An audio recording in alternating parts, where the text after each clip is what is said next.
Building a deck seems complicated, but trust me when I say this, it's a lot easier than it seems. In today's video, we're gonna tackle big questions like how many footings do I need? Which material should I use to make sure this deck lasts me a long time? And I'll show you the absolute easiest way to install railings and staircases. Let's get into it. One of the first things we're gonna need to figure out is, first of all, I know that this span is gonna be 30 feet wide. That's right, I said 30 feet, that's massive. And it's gonna come out 10 feet off the house and plus overhang maybe another 14 to 16 inches.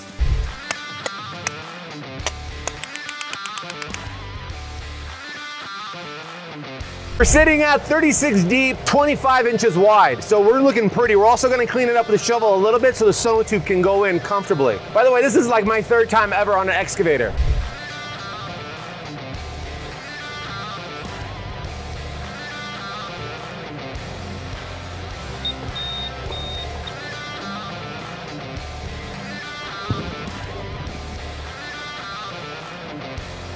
We got 3 out of the 5 holes dug. My only problem is getting back, having an exit route. With the holes being here, I'm gonna have to either maneuver around them or do something, because if the track catches it, I'm gonna flip forward. But also, I'm riding right on the edge over there for it to tip that way. So you're damned if you do, you're damned if you don't. Knowing me, well damn, let's just do it.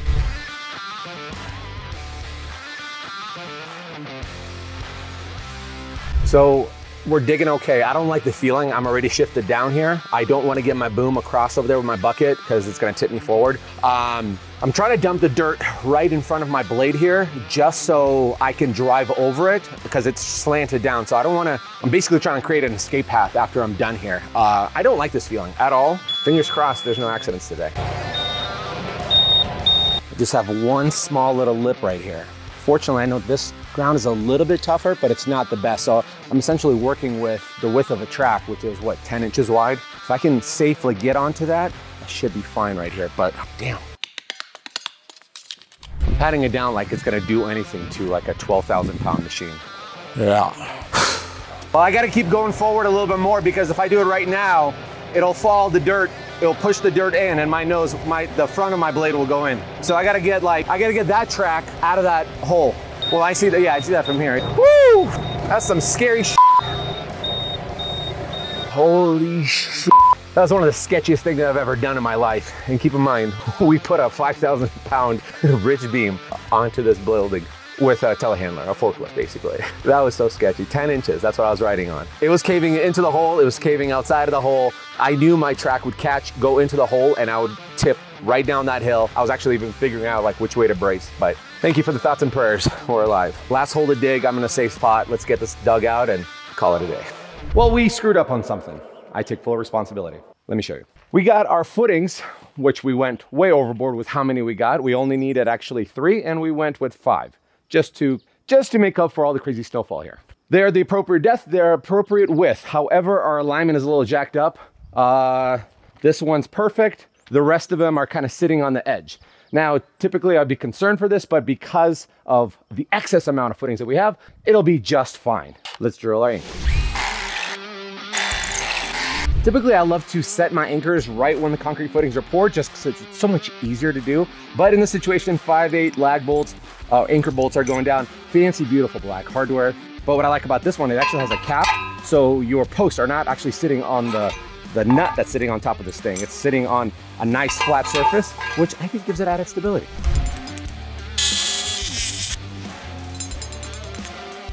We have our temporary ledger that's leveled right now. So we're working with our finished height for the floor joist. We have the distance from the base to the top, 28 1/4, but we're gonna have a 9.5 inch beam and another 9.5 rafters that are pressure treated. So to make our life easier, it's 19 put together. So we take this overall height, subtract 19, we come out with 9 1/4, I believe. Throw the sucker in here, throw some lags all the way across, bring our beam on, and then we should be able to keep moving forward. We got our first post on and we have our last post on. And to make our life easier, we got a nice taut line going across so we know exactly the elevation of posts that we need to create. All the simple things to help make your life a little bit easier. You know you're growing up when you're excited about building a deck. Increasing the equity in your home, that's sexy. All right, so we're back with our beams here. Like promised, 6x10. I got 4 of them. Yeah, I got 4 of them. In the ideal world, I would love to have a nice 30-foot long one so it could just sit. But instead, we have to kind of seam them together, which is fine because we're gonna use the appropriate hardware and brackets and stuff. All that work for a stupid cut. I should have brought my chainsaw. Let's beautify this beam with the hardware. One thing you will notice, if you have eyes, no disrespect to people who don't have eyes, is that there's not enough posts to grab the bottom. But the cool thing about this system from Simpson, yeah, Simpson Strong Tie, is that these holes line up with the anchors. So I'm able to take these bolts out, connect it through there, and then connect it through here. And what that will do is keep this beam from moving. It's one with the land. Look at these cute little guys. What's cool about them is they have a centering mechanism in it, so it just hugs in place and it doesn't go anywhere. Nowhere. At this point, we're just adding jewelry to a bunch of rough sawn lumber, and I love it. Here comes the fun part. We got a nice straight beam going across. We got to do our ledgers now. The idea here is we have our classic 2x10 ledger. Gonna use lag bolts secured to the house. Once this is right under the, and we already crunched the numbers, and you should too. Always crunch your numbers, get a good accountant. But crunching the numbers in reference to our deck here is crunch your numbers that your finishing floor joists are about 1 inch, and by about I mean exactly 1 inch to 1 1/8 inches maybe, underneath whatever your finishing surface is. Trex decking is usually about 1 inch thick, and I made a mistake before thinking it was 3/4. Messed up my alignment. So don't make the mistakes I did. Be smart, kids. Don't do drugs. Your boy's adapting to AI, and I'm trying to use ChatGPT almost on every construction question. So I'm attaching this ledger with lag bolts like I'm supposed to, and I was curious about what's my pattern of spacing these lag bolts, because I really didn't know. I just put a bunch usually in. And so I just typed in, what is the lag screw pattern for a 2x10 deck? And it just gave me this rundown. Okay, what's your span? My span here is 10 feet that it's gonna come out from the wall. You gotta do 2 inches from the top, 2 inches from the bottom, 1.5 inches from the ends, and then you stagger them in a W pattern. 15 inches on center, do the W. That's brilliant. I should have used ChatGPT way further. I don't even know how to say it. A long time ago. Damn. You ever wonder how Clark Kent wears his glasses and nobody knows he's Superman, then he takes them off, they're like, Clark, where's Clark? Superman, do you know where Clark is? It's glasses. It's the dumbest principle of any comic book I've ever thought of. Hey, we're back. We're gonna start hanging rafters here. So the idea here, or floor joists, sorry. The idea here is everything is gonna go on center with regular old hangers off of das ledger, but on the outside, we're gonna double up on them. So to do that, we're gonna have this concealed hanger, room for 2 in there, throw that sucker in there, run it across, and this method, by having these boards lay on top of our beam, is gonna buy us an extra 10 inches of overhang. Not too much, but just enough to have a little bit extra wiggle room.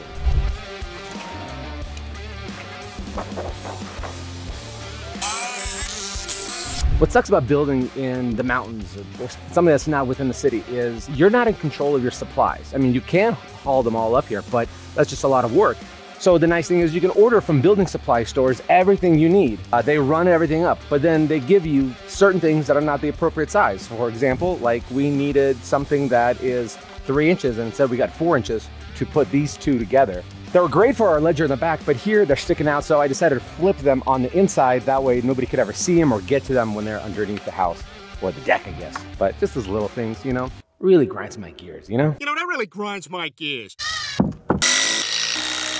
Well, folks, we got ourselves a frame, don't we? It's hanger time. What we're looking at is getting our floor joists on. The question is, what's gonna be our spacing? Answer for you. Old ChatGPT tells me 24-inch wide span is for a 10-inch span, 2x10 boards, no more than 24 inches on center. However, we're dealing with extreme snow here.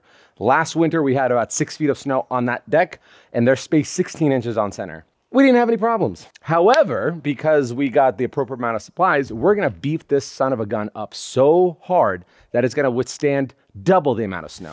I'm not an engineer, so I don't know how to crunch those numbers, but bro math tells me we can do double. If we do, 12 inches on center. Ladies and gentlemen, let's grab our hammers and start swinging away, remembering old childhood trauma.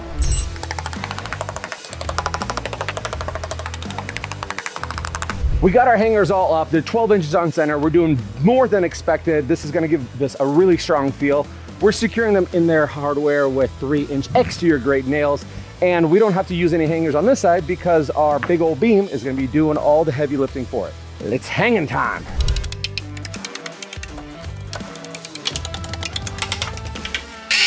Hangers are on. This beam is gonna be supporting everything here.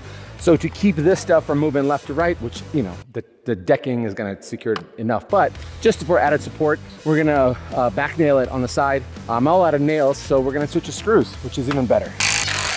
All right, let's tie in the end cap or the front ledge or whatever you wanna call it. Exterior hot dip nails. Nails right here, throw it in, about 2 per board, run them all the way across. This will stabilize this thing from buckling on us and kicking us off our chair as we're drinking our morning coffee.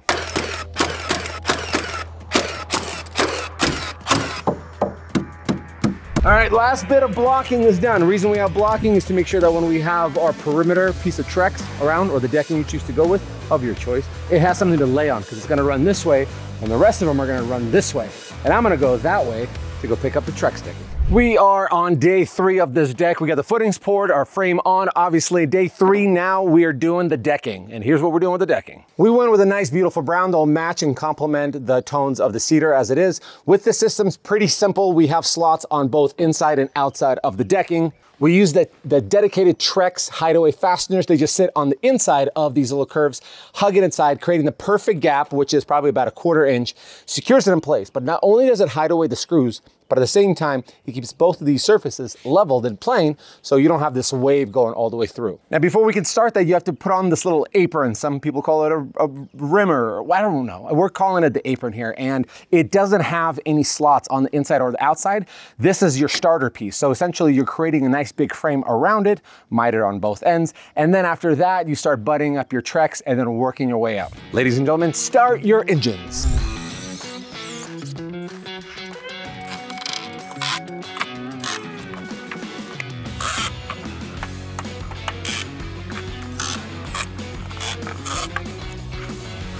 One important thing to know when you are putting these boards on, when it comes to your ends, you have to keep the same gapping. So all I'm using is the same exact fastener, just putting it down in there, and then we'll have one consistent gap all the way across. Okay, so we have the first half of the deck done. So essentially this is 10 feet by 15 feet, which is great. A couple of things to keep in mind when you're doing it. These boards, though they look flat, they sometimes have cupping that'll happen, side to side kind of thing. So one of the things you could do is either have them go the same direction. It's minimum, it's like 1/8 of an inch or something like that, but it all adds up. So to keep the boards from kicking out after you secure them, what's really helpful is A, you can buy one of those deck pulling board tools, or B, just face in the same direction. That way, if it's bowing at 1/8, and just make sure the rest of your boards bow the same direction, and you'll have a far smoother time. We just got one more half of this deck to be finished with, and then we'll start working on railings and steps and everything else that's gonna make a deck really come to life, because at this point, this is just a damn platform.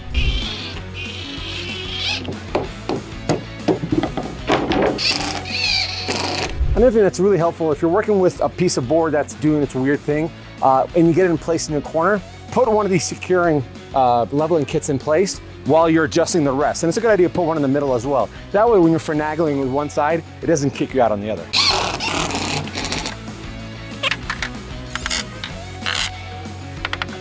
In the previous episodes, a lot of people have asked me, what's up with all the Gatorade references? Or hey, Gatorade, why don't you sponsor them already? A little about me, my blood type, caffeine and Gatorade, and bourbon. Lots and lots of bourbon.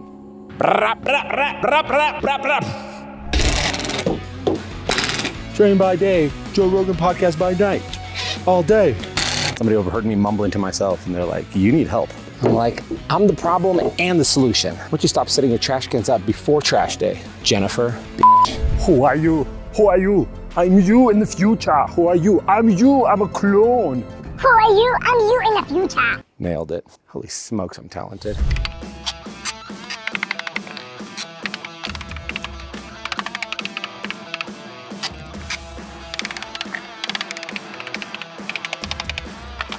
You guys having a good time? I know I am.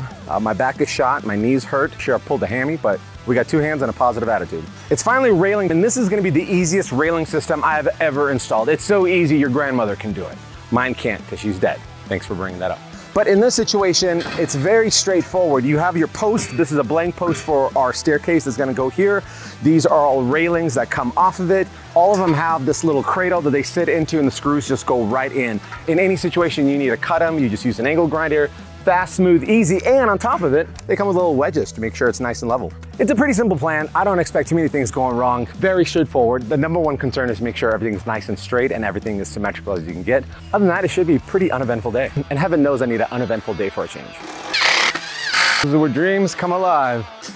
All the hard work pays off. We got our first panel on. This thing's looking slick. I am leveling it with these little wedges that come with the thing.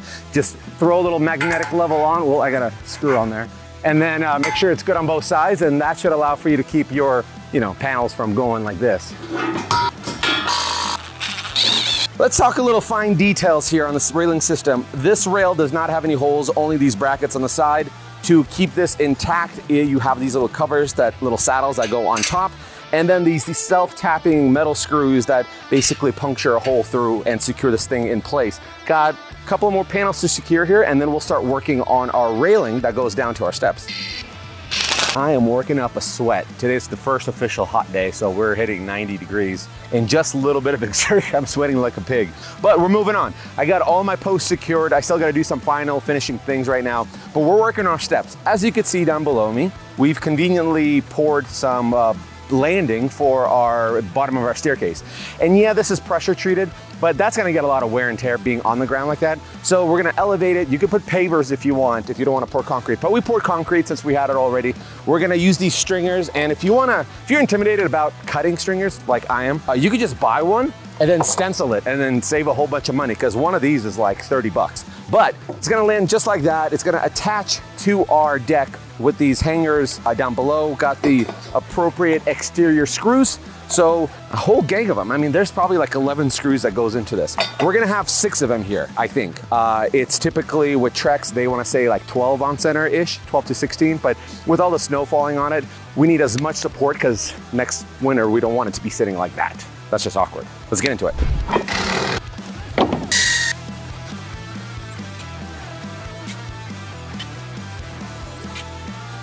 So the situation with the steps here, we have to use a blank post here. The reason why, you gotta attach these little swivel brackets. Then these panels, which are pretty nifty, is they're on a swivel as well, so they can bend any direction you want. And then once they slide into these little securing brackets there, you throw your screws to the side, and you, my friend, just build some staircase railing. Not too shabby.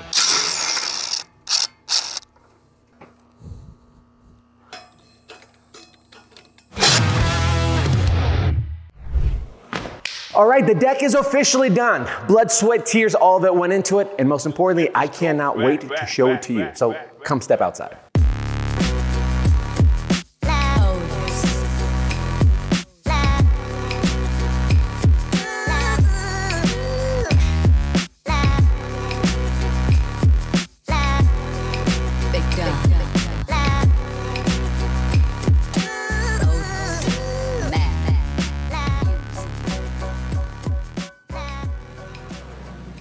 What a freaking killer view. Now the big question that we have left is, what should we build next?